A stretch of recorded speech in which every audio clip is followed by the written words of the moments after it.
Like I had said, when in the land of enchantment, you pay homage to a great many signs, not a lot of which always makes sense. Here I am over at a public park, where I've come upon a memorial of some sort, but it's not dedicated to anyone. And here on this memorial, it does have several marks dedicated for those who would know who they were. We have a green wreath, looks like an Easter wreath. We have a device that is a timer of some sort. We have some glasses, a bundle of flowers, and a plaque dedicated to no one in specific, with two dragonflies in the shape of a heart.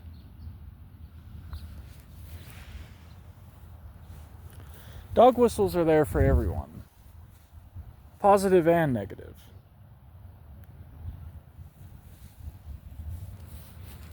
Everywhere I go, I hear good things about the Third Temple of Jerusalem for some reason.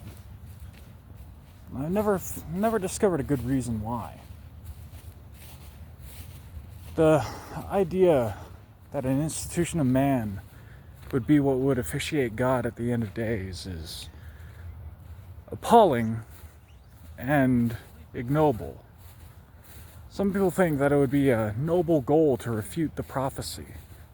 But I think this is the exact reason why the prophecy exists in the first place.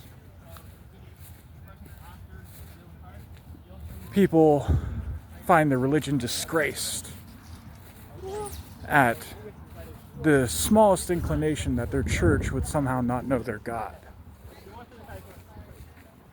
And they all fail to realize how little they meditate and understand their God to begin with. How little they meditate on them, how little they care to know Him, and care to know the philosophical nature of God in truth. They much rather live in their closed-off bubbles, pretending to themselves that they do know of God and that they do know of righteousness. But truthfully, here in America, especially here at the streets of Sodom and Egypt, there isn't much to see among the people there of their knowledge of God. And it's really all there in the name, isn't there? The wealthy participate in Egyptian sorcery and all the persecutions that Egypt will always enjoy upon its minorities and its slaves. And in Sodom, there will always be the rife sin that I've addressed in previous videos.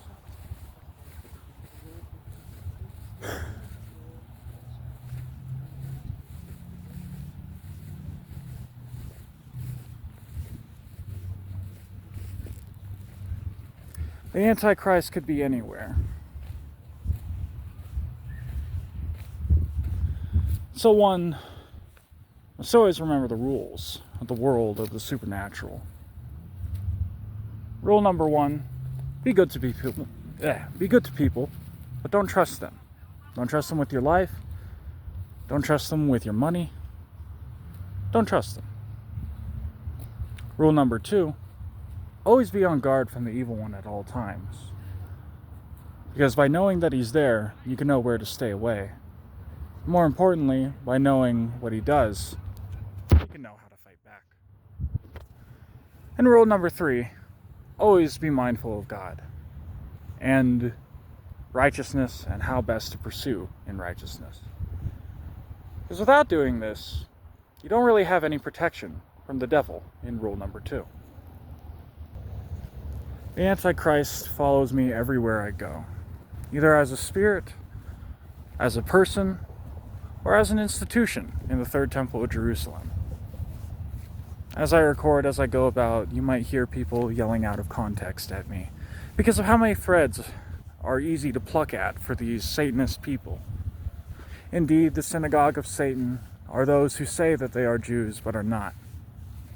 And Romans chapter 2, verse 28 through 29 lets us know that a Jew is one that is one inwardly, and not one that is one outwardly. For a circumcision is not a circumcision of the body, but of the spirit. I'm gawked at everywhere I go as well. These laughs that you might be hearing on camera are coming from just across the park. It's surreal. Being stalked and followed everywhere you go, into every single park. And it's always the young. It's always the people that you would expect to be evil. Young bloods looking out to make themselves as gangsters. Old people, hateful and resentful with their old lives.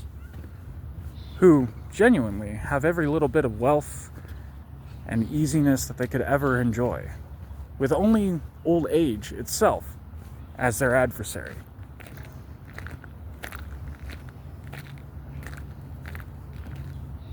It causes one to go off into far corners of life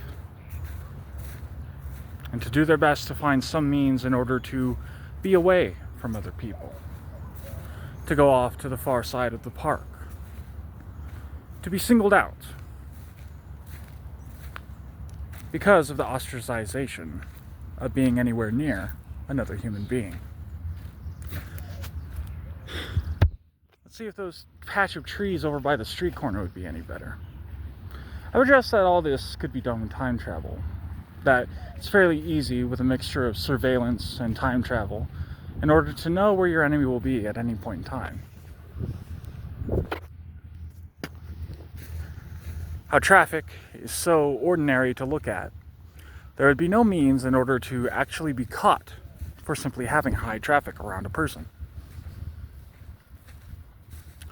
All the same, simply because I don't have a Blue Yeti microphone, doesn't make it impossible for the audience to hear people yelling at me, or otherwise just being just out of earshot.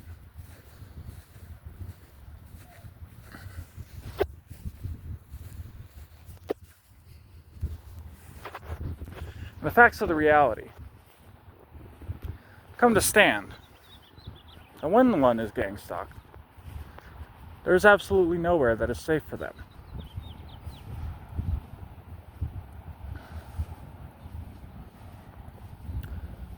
I posted a prophecy already that when my two witnesses die, my sister's would-be spouse Andres and my dad, Robert, when they die, both on the same day to a demon, Albuquerque will suffer an earthquake, and a tenth of it will fall.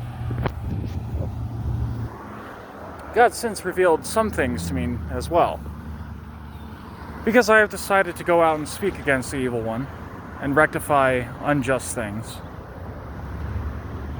He tells me I'll end up being stabbed, and that, in all of his mercy, this will have been done because of my terse speech and use of sinful language, and that this will only happen on that day wherein Albuquerque falls.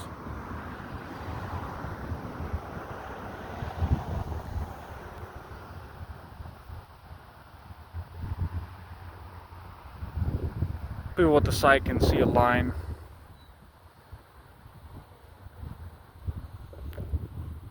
They know what's going on. And so there isn't a public place where I can be safe. Much rather, I would have to walk down back roads and throw off any suspicion of where I am in order to make it so that way I could even post this and not be compromised. I've gone down a single street. One must always ask, when signs present themselves, whether or not they are reading them correctly.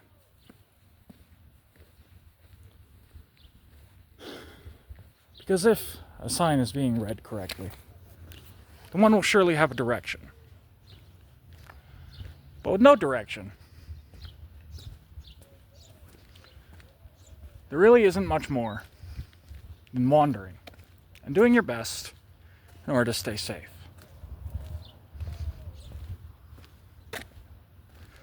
This is a neighborhood that I haven't walked down before. I wonder if we'll see any signs that the Antichrist has been here. We see signs that his gang has.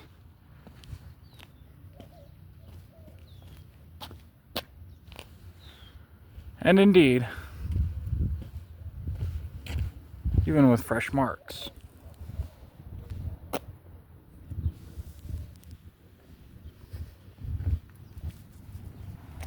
One comes to find when they have no direction, then truth be told, they don't have much of a sign.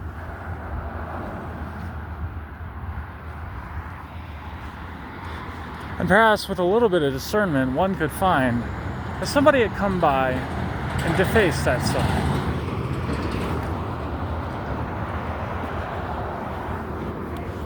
And thus we must all understand, the one who goes forth to deface these signs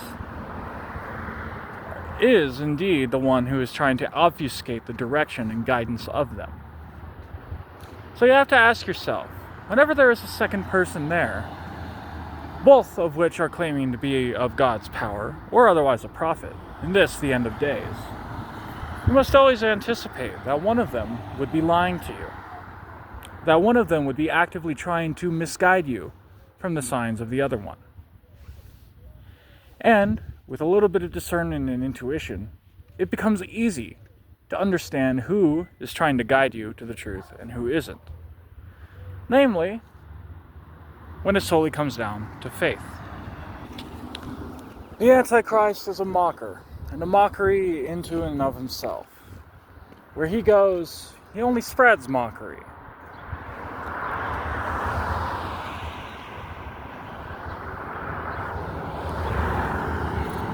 Wherein he takes religious symbols and religion itself, and then corrupts it, changes it into something evil, meant for consumerism, or otherwise the devil. What we just saw there was a great sign of how the Antichrist calls himself good for making other people money. He said he would charm businesses all around Albuquerque in order to bring them into a new age of wealth.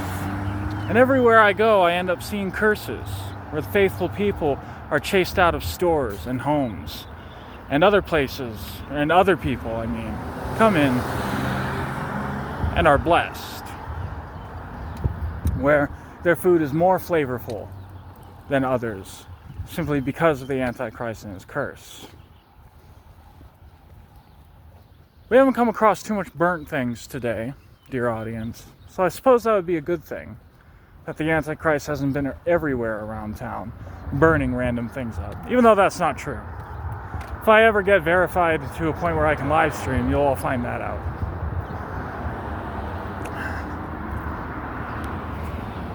But indeed, the signs are everywhere. Don't talk to random spirits nicely, and especially when they sound like they have ill intent. Like the one here at Mossman Place. If one asks, where are the Mossmen on Mossman Place, a dark spirit will come to meet them, and then promptly shove their face into, well, a pubis, committing sexual immorality on them. I had to incite this dark thing, if only to get a little bit farther away from it. I must also always find that in the signs of darkness surrounding them, there are those who want to wear it on their sleeve, and there are those who don't.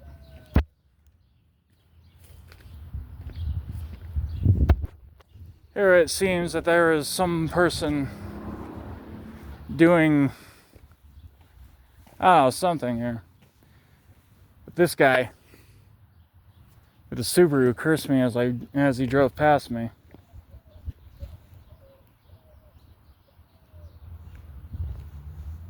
Ghost boy, huh?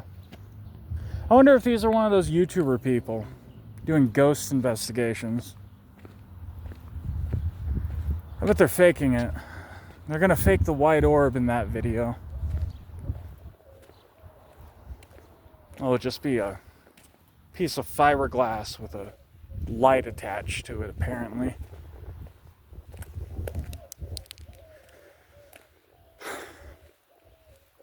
And that is if their deal with the Antichrist goes awry and the ghost from Hades doesn't want to play along. Otherwise, I guess they just get nothing. There are grifts like that everywhere, where people will make a deal with ghosts, and these days, the Antichrist, in order to be able to get supernatural things on camera. It doesn't usually go awry because the business transaction that it is, it's typically just something small like a ghost orb, something moving, or some Tommy knockers on the wall. You know, house settling noises. It's as many. Just as there are signs of the apocalypse, there are also signs of the spiritual world around us. The very simple spiritual forces and elements that govern over this world. Take, for instance, this cactus. This cactus is a sign of the Mandela effect for some.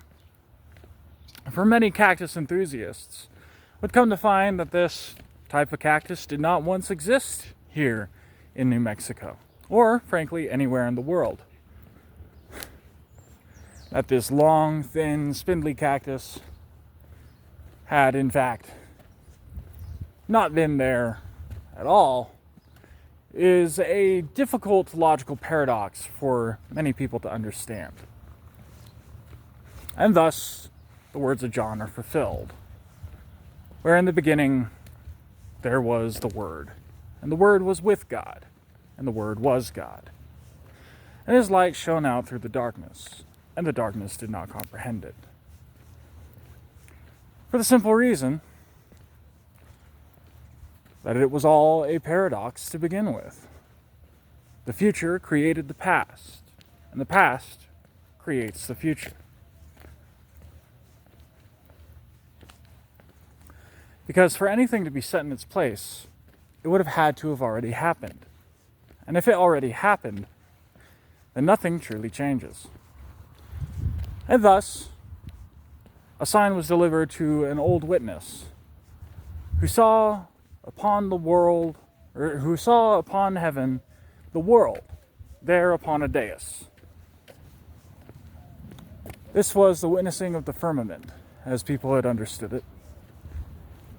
And in the witnessing of the firmament, they had understood a symbolic quality of what the world had been. The world being flat is not the three-dimensional truth of this world, but rather a symbolic truth of what it is to the infinite nature of heaven. For this world is finite, but heaven is not. So I'll conclude this video on Revelation chapter 16, the bowls of God's wrath. These would not be signs to anyone. Much rather, these bowls of wrath are punishments. And if one were to wait until the day of wrath in order to see the sign that it is all there and real, it will have gone too far. It will have been too late. However, those who do care about that day of wrath, and the very sign of that day, will come to care about all the other signs. For those who listen to signs will see them, as it was once written. Try asking your AI that. You have it in your phone right now. Anyway, this has been Schizomati talking to you, the voices in his head. Thank you.